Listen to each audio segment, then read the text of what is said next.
我哋就睇一睇住客點樣描述漏水狀況。嗱，你住咗一年到，咁買翻嚟嗰陣時已經係連個裝修一齊買啦。係啊，我哋自己冇。係 OK 好，咁但係而家咧就幾時開始樓下話俾你聽漏水嘅？今個禮拜。今個禮拜。好。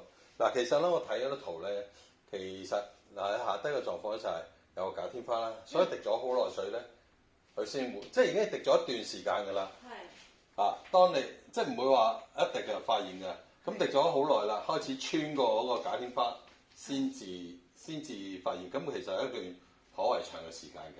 咁但係我想知道你個表面呢度有冇咩特別嘅？我自己啊，其實我冇試過。肉眼睇就冇咩特別嘢啦，其實係咁。冇積水咯，所以我自己都唔知道原來樓下係啊，樓下唔講你唔會知㗎。OK， 好得。紅外線顯影下漏水無所遁形，確認漏水位置再進行工程，先可以真正解決漏水問題。